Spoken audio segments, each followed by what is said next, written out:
interesting given that both of the Michaels, as you referenced, are cooperating with federal investigators in a variety of cases, and yet only one, as you note, has been called a rat, if you will. The president wished Michael Flynn good luck. He said a lot of people are interested to see how this all unfolded, and of course it unfolded, as Ken is explaining here, in rather dramatic fashion with this unexpected delay now in the sentencing. So this will likely be, I would assume, the first question that Sarah Sanders gets when she walks out here, presumably any second, as I'm checking the door behind me here, and hopefully.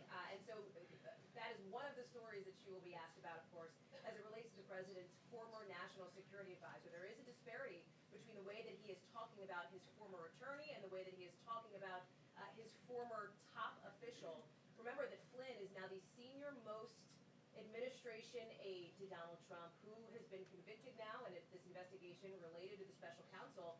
And the big question is, when is the sentencing going to go down? There's two other stories that I think that Sarah Sanders will be asked about in this room.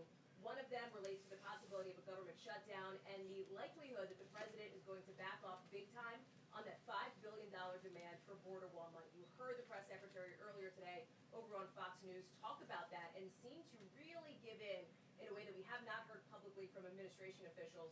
There's a lot of, as we know from our home team, sort of back and forth over on Capitol Hill about what Democrats really will accept and what they can come to.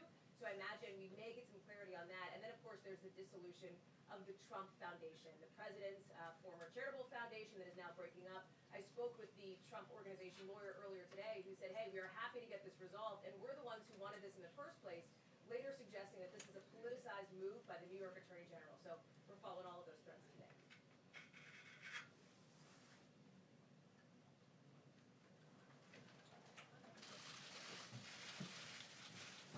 Hey guys, my apologies for the delay. We'll get to as many things as we can before we have to break for the president's event.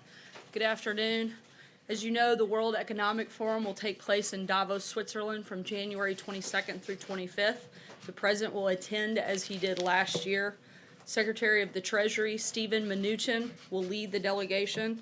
That will also include Secretary of State Mike Pompeo, Secretary of Commerce Wilbur Ross, Secretary of Labor Alex Acosta, Secretary of Transportation Elaine Chao, Secretary of Homeland Security Kirstjen Nielsen, U.S. Trade Representative Robert Lighthizer, Small Business Administrator Linda McMahon, Advisor to the President Ivanka Trump, Senior Advisor to the President Jared Kushner, and Deputy Chief of Staff for Policy Coordination Chris Liddell.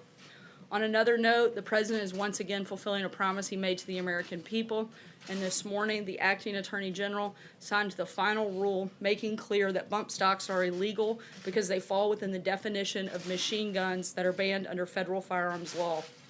A 90-day period now begins which persons in possession of bump stock type devices must turn those devices to an ATF field office or destroy them by March 21st. Instructions for proper destruction will be posted on ATF's website today. Lastly, Representative Martha McSally has been appointed to the U.S. Senate, and we congratulate her.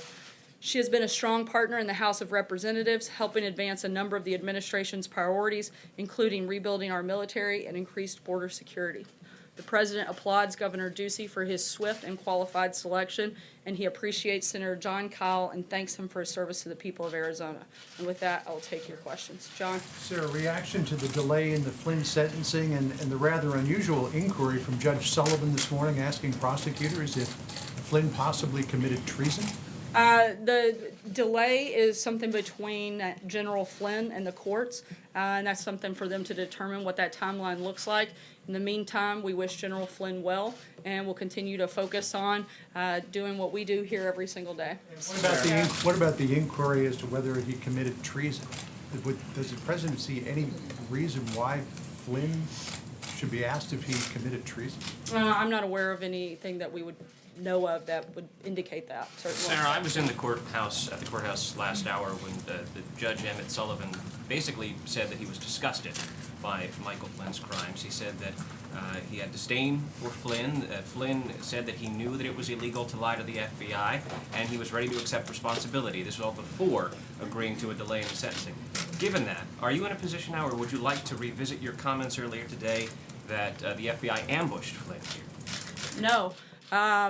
We still firmly believe, look, The things that may have taken place, again, that's for the judge to make that determination, whether he engaged in something inappropriate. What we do know that was inappropriate by own self-admittance of James Comey is that the FBI broke standard protocol in the way that they came in and ambushed General Flynn, and in the way that they questioned him, and in the way that they encouraged him not to have White House counsel's office present. And we know that because James Comey told us that, and he said that the very reason that they did it was because the only reason that they did it, it was the Trump administration, and they thought they could get away with it. Those are facts, and certainly there may be other issues there, but that we don't have any reason to want to walk that back. Sager? Very quickly about Michael Flynn. He has cooperated with the special counsel's office and met with him 19 times. Is there a particular reason why the president has not said that he is a rat, the way that he has said that Michael Cohen is a rat for cooperating with Russia? Look, we know Michael Cohen to be a liar on a number of fronts, and the president's opinion is extremely clear on that front.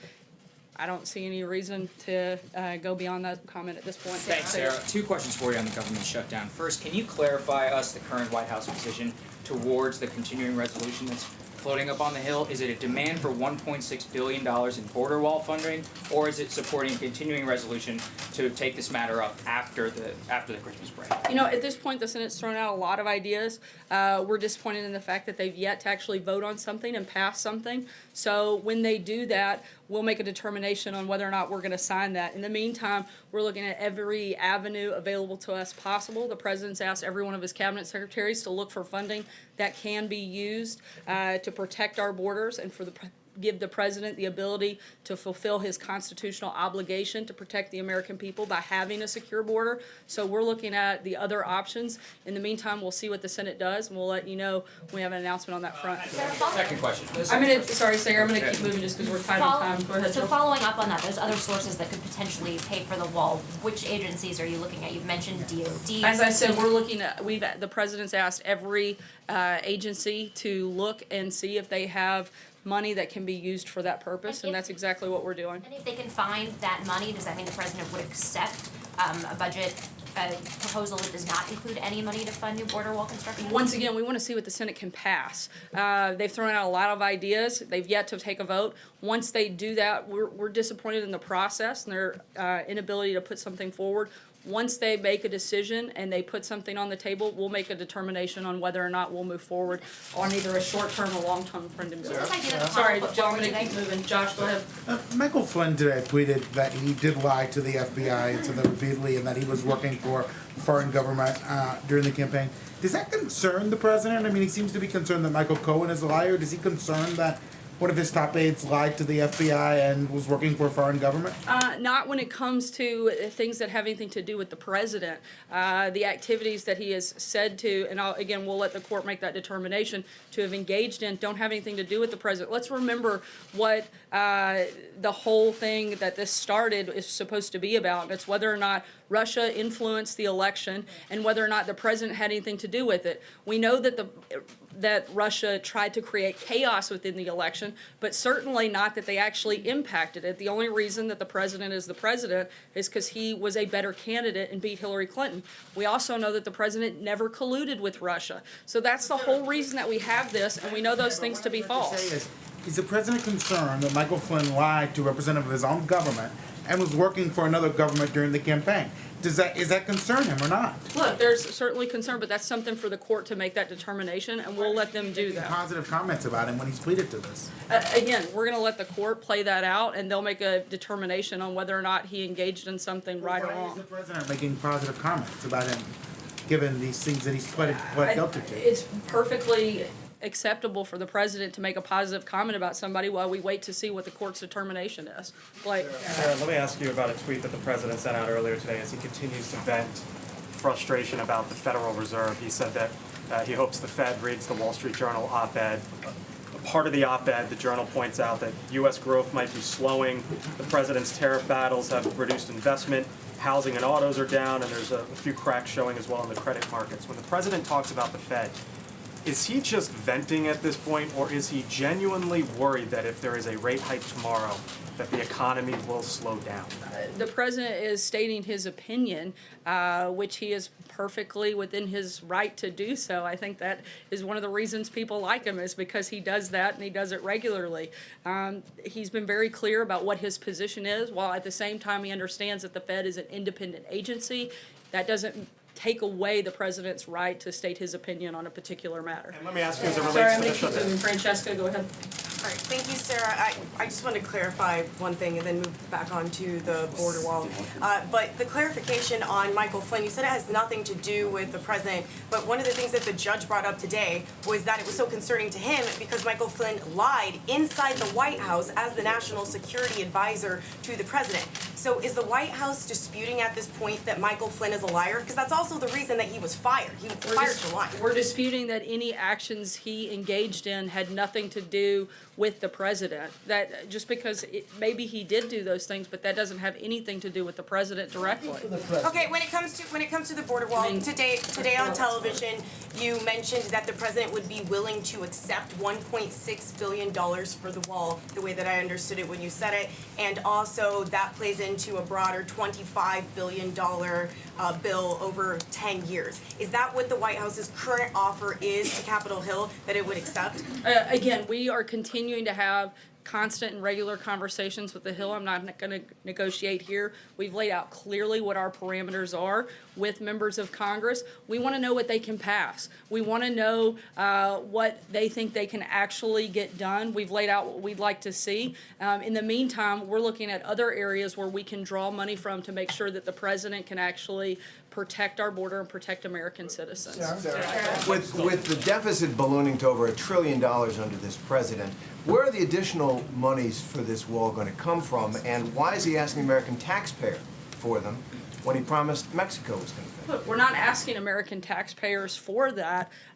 We are looking at existing funding through other agencies right now that we can draw on to do that in immediately. The president's been clear, the president has been clear that the USMCA deal would provide additional revenue through that deal that would show that Mexico is paying for the wall. The Treasury, though, the trade benefits, if there are any, don't go to the Treasury. He's saying that the revenue provided and the money that would be saved through the USMCA deal, we could pay for the wall 4 times over. And by doing that new trade deal, we have the opportunity to pay for the wall. But trade benefits go to private citizens. They don't go to the United States Talking Treasury. he's talking about the general revenue that comes from that. So you're going to tax. No, we're not taxing. We're talking about additional revenue that wouldn't have existed without the president getting a new deal. Have you done the math on that? There have been a number of things that we've looked at in which we know we'll have additional revenue that comes in through the USMCA. From the USMCA We think into we'll the have. Treasury? We think there will be more than that comes in. Jeff, go ahead. Sarah, it was announced today that the president's charity is being dissolved. Does the president or anyone in his family have regrets about how that charity was handled? That's something that I would refer you to the Trump Organization. That's not something we could comment on here. One other question, another topic. Sorry, I'm Can you gonna just keep can you moving. just No, go ahead. clarify, Sarah, real Yeah. quick on something Real else? Whether the president has given any indications to Turkey that he would be willing to extradite the Claret Gulen? The only thing he said is that we would take a look at it. Nothing further at this point beyond that. Look at Take a extraditing. look at it, but nothing committal at all in that process. Just that he would look into it. You've been saying a lot that things don't have anything to do with the president, and he's just giving his opinion, and he has a right to give his opinion. But does he not have a broader right, responsibility as far as, if his national security advisor is lying, should he not be speaking on behalf of the American people, not just himself, President Trump, man under investigation, but, in all these aspects? You're talking about saying that he is just speaking for himself and he's not been linked to collusion is the claim, and therefore, it doesn't matter what he says. And the same thing with That's the not what I said Fed, at all. that his comments on the Fed have no bearing. He's just giving his opinion. What about him I didn't speaking say they for have the no American bearing. people? I said he's the president of the United States, and he should not only does he have the ability to give his opinion, he should give his opinion. That's why the people elected him, is because they trusted him to make decisions on policy matters. They want to know what his positions are on specific policies. He absolutely should state his opinion, opinion on not just that, but on every topic that comes up that he wants to engage on. But a lot of people who are somehow involved in investigations feel the FBI is unfairly targeting them, but the president normally has a different role We as know far for a as. fact that the FBI engaged in an outrageous amount of political bias. The fact that anybody could deny that there was political bias within the FBI, particularly under James Comey's leadership, is frankly just laughable. I guess I'm wondering, using terms like rat and things like that to talk about people who are cooperating witnesses with the FBI. Or does he people who not are have- dishonest does and he- lying. Does I he mean, not have a broader seems like a pretty responsibility appropriate to, term. to preserve confidence in the rule of law for the American people? Certainly, and that's why he has appointed new people to help do exactly that, whether it's Director Wray, a new Attorney General, somebody that can come in and be very transparent throughout this process. We'll take one last question. Justin, the President's event's about to kick off. Sure, I just wanted to go back to the shutdown, and you keep saying that you've asked agencies to look for more money, and so on this issue of reprogramming specifically, is your red line in these negotiations that you need Congress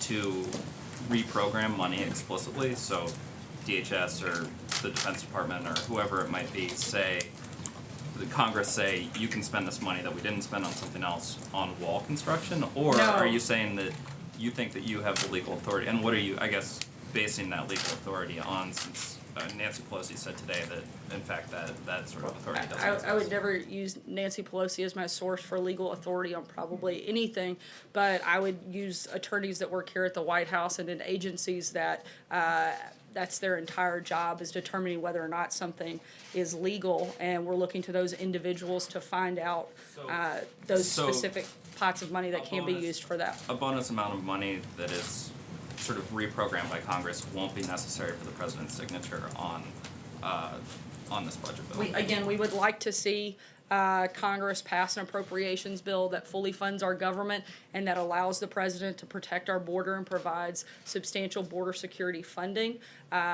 both for the wall, for CBP, for ICE, all of DHS. But in the meantime, we're also looking at other avenues that would allow us to provide and do our constitutional authority and the president to be able to carry that out by protecting our border and protecting American citizens. I'd encourage you guys to tune in to the president's event. We'll talk to you soon. Thanks, guys. Sarah, 1-minute briefing, Sarah. Do your job, Sarah.